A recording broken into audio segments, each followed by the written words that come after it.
नमस्कार दोस्तों, मैं फिर हाजिर हूँ बिहार विद्यालय विशेष शिक्षक क्षमता परीक्षा की तैयारी के लिए वर्ग 1 से 8 के शिक्षकों के लिए महत्वपूर्ण प्रश्न और उनके उत्तर।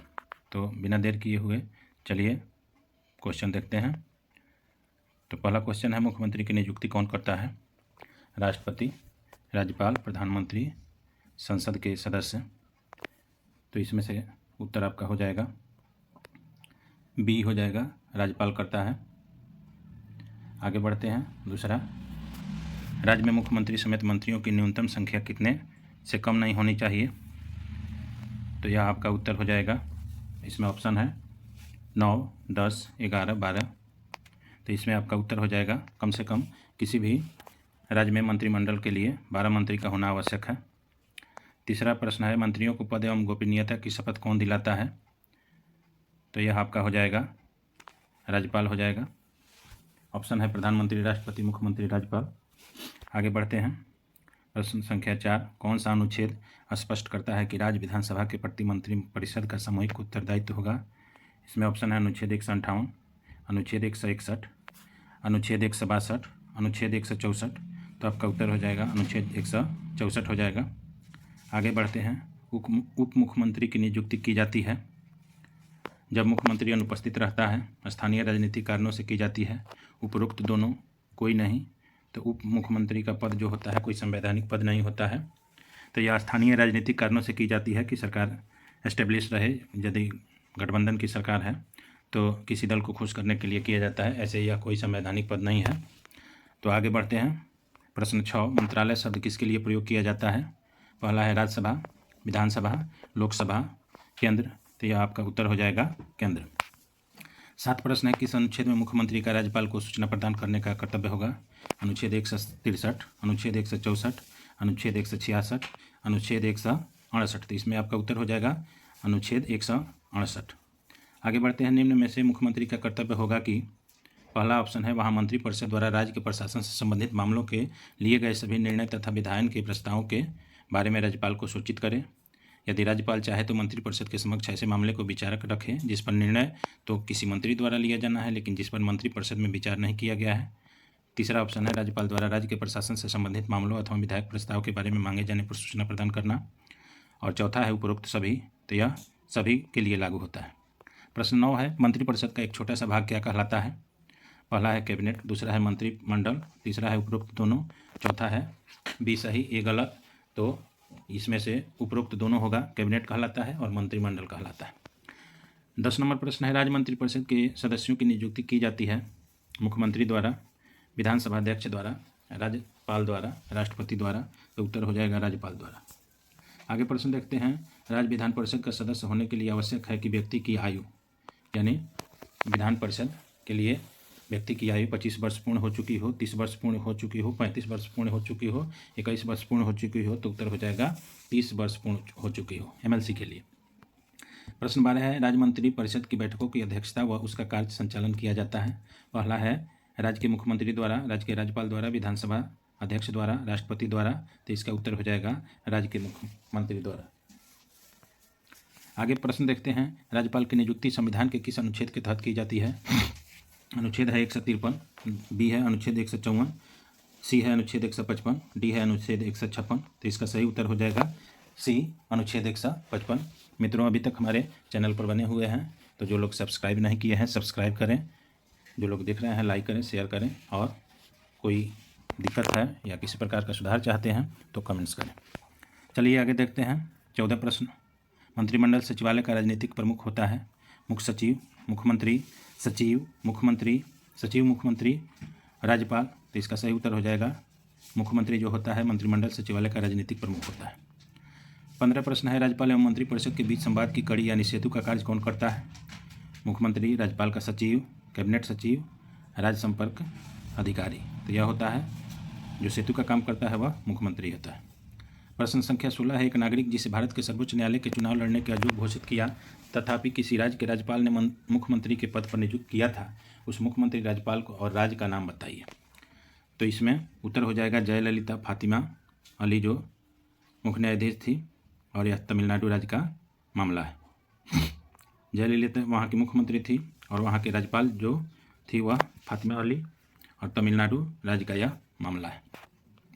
17 प्रश्न है, भारतीय संविधान के अनुसार किसी राज्य विधानमंडल में सम्मिलित है, राज्य के विधानमंडल में सम्मिलित है विधानसभा और विधान परिषद, राज्यपाल और विधान परिषद, राज्यपाल, विधानसभा और विधान परिषद। तो यह राज्य के विधानमंडल का निर्माण जो होता है राज्यपाल, विधानसभा और विधान परिषद मिलकर होता है। जिस तरह संसद का 3 प्रमुख स्तंभ होता है, लोकसभा, राज्यसभा और राष्ट्रपति, उसी तरह विधानमंडल का यह राज्यपाल, विधानसभा और विधान परिषद मिलकर बनता है। प्रश्न संख्या 18 हो जाएगा, यदि विधानसभा के किसी सदस्य की अयोग्यता का कोई प्रश्न उठता है तो क्या होगा? विषय राष्ट्रपति को भेजा जाएगा, विषय राज्यपाल को भेजा जाएगा, विषय भारत के निर्वाचन आयोग को भेजा जाएगा, विषय सदन अध्यक्ष को भेजा जाएगा। तो इसका सही उत्तर हो जाएगा बी होगा, विषय जो होगा राज्यपाल को भेजा जाएगा। प्रश्न संख्या 19 है, जनहित याचिका कहाँ प्रस्तुत की जाती है? केवल भारत के सर्वोच्च न्यायालय में, केंद्रीय प्रशासनिक प्राधिकारों में, केवल राज्यों के उच्च न्यायालयों में एवं सर्वोच्च न्यायालयों में। तो जनहित याचिका जो होती है उसको प्रस्तुत किया जाता है आपको उच्च न्यायालयों एवं सर्वोच्च न्यायालय दोनों में। 20 प्रश्न है, भारत में उच्च न्यायालय के न्यायाधीश को पद की शपथ कौन दिलाता है? भारत के उच्च न्यायालय के न्यायाधीश की पद को शपथ कौन दिलाता है? तो इसमें ऑप्शन है हाई कोर्ट का मुख्य न्यायाधीश, राज्य का राज्यपाल, भारत का राष्ट्रपति, भारत का मुख्य न्यायाधीश। तो उत्तर हो जाएगा भारत के उच्च न्यायालय के न्यायाधीश को, यानी हाई कोर्ट के न्यायाधीश को। तो यह उस राज्य, जिस राज्य में वह हाई कोर्ट है वहाँ के राज्यपाल जो होते हैं वहीं वो मुख्य न्यायाधीश को शपथ दिलाते हैं। प्रश्न संख्या 21 है, राज्य के लोकायुक्त की नियुक्ति कौन करता है? राष्ट्रपति, राज्यपाल, मुख्यमंत्री, प्रधानमंत्री। तो यह हो जाएगा, राज्य का पूछ रहा है इसलिए यह हो जाएगा राज्यपाल। यदि देश का, भारत का होगा तो भारत के लोकायुक्त की नियुक्ति जो करता है वह आपको। अगला प्रश्न देखते हैं 22 नंबर, वर्तमान में कितने राज्यों में द्विसदनात्मक विधानमंडल है? 7, 6, 8, 9। तो यह हो जाएगा 7 ऐसे राज्य हैं जहाँ पर विधान परिषद और विधानसभा है। यह पूरे भारतवर्ष में वैसे 7 राज्य है, जैसे बिहार में भी है। आगे बढ़ते हैं। प्रश्न संख्या 23, राज्यपाल को पद और गोपनीयता की शपथ कौन दिलाता है? तो यह हो जाएगा आपको, पहला ऑप्शन है राष्ट्रपति, दूसरा मुख्यमंत्री, तीसरा सर्वोच्च न्यायालय का मुख्य न्यायाधीश, चौथा उच्च न्यायालय का मुख्य न्यायाधीश। तो उत्तर हो जाएगा राज्यपाल को पद और गोपनीयता की शपथ जो दिलाता है वह वहाँ के हाईकोर्ट का मुख्य न्यायाधीश होता है, यानी उच्च न्यायालय का मुख्य न्यायाधीश। तो उत्तर इसमें डी हो जाएगा। प्रश्न संख्या 24 है, राज्य में विधान परिषद की व्यवस्था संविधान के किस अनुच्छेद के तहत की गई है? अनुच्छेद 166, अनुच्छेद 169, अनुच्छेद 167, अनुच्छेद 168। तो इसका सही जवाब हो जाएगा अनुच्छेद 169 के अनुसार। उत्तर प्रदेश के बाद सर्वाधिक विधानसभा सदस्य संख्या वाला कौन सा राज्य है? तो यह होगा पश्चिम बंगाल। उत्तर प्रदेश के बाद सर्वाधिक विधानसभा सदस्य की संख्या जो है उत्तर प्रदेश में सबसे ज़्यादा है, उसके बाद है पश्चिम बंगाल का। उसके बाद आते हैं 26, दिल्ली की प्रसिद्ध जामा मस्जिद का निर्माण किसने किया? तो यह शाहजहाँ हो जाएगा। 1 लाइनर क्वेश्चन इसके बाद है, सम्राट जहांगीर को कहाँ दफना दिया गया? तो लाहौर में। शाहजहाँ के शासनकाल का राज्य कवि कौन था? कलीम। शाहजहाँ की बेगम का क्या नाम था? मुमताज़ हो जाएगा। उसके बाद है शाहजहाँ की माता का क्या नाम था? ताज बीबी बिल्किस मकानी। उसके बाद है अगला प्रश्न, मुमताज़ महल के नाम से मशहूर होने से पहले शाहजहाँ की बेगम को किस नाम से पुकारा जाता था? तो यह हो जाएगा अर्जुमंद बानो। प्रश्न संख्या 32 देखते हैं, जहांगीर के सबसे छोटे बेटे शहरयार की शादी किसके साथ हुई थी? तो यह नूरजहाँ के पहले पति से उत्पन्न पुत्री जो थी उसी से हुआ था। शाहजहाँ ने किसकी सहायता से राजगद्दी हासिल की? तो वह हो जाएगा असाफ खां। आगे बढ़ते हैं, प्रश्न संख्या 34 देखते हैं, शाहजहाँ के समय कौन सी जगह मुगल के हाथ से निकल गई थी? तो वह कंधार था जो मुगल के हाथ से निकल गया था। शाहजहाँ ने आगरा से अपनी राजधानी कहाँ परिवर्तित किया था? तो शाहजहाँबाद, यानी पुरानी दिल्ली को शाहजहाँबाद के नाम से जाना जाता था, वहीं शाहजहाँ ने आगरा से अपनी राजधानी को हटा के पुरानी दिल्ली ले गया था। उसके बाद प्रश्न है, लाल किला और किला मुबारक का निर्माण किसने करवाया था? तो उत्तर हो जाएगा आपका शाहजहाँ। प्रश्न संख्या 37 देखते हैं, शाहजहाँ ने अपनी बेगम मुमताज़ महल का मकबरा कहाँ बनवाया था? तो वह आगरा होगा। मुमताज़ महल के मकबरे को किस नाम से जानते हैं? तो मुमताज़ महल का जो मकबरा है वहीं ताजमहल के नाम से प्रसिद्ध है जो आगरा में है। आगे बढ़ते हैं, ताजमहल के निर्माण में कितना समय लगा था? तो लगभग 20 साल का समय लगा था ताजमहल को बनाने में।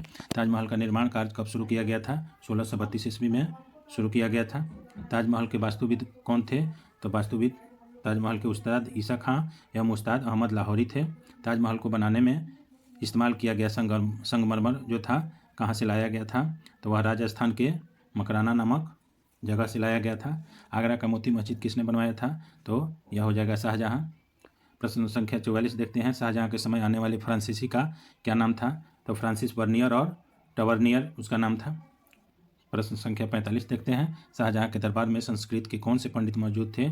तो कविंद्र, आचार्य, सरस्वती और जगन्नाथ पंडित थे, जो कि शाहजहाँ के दरबार में संस्कृत के प्रकांड कवि थे।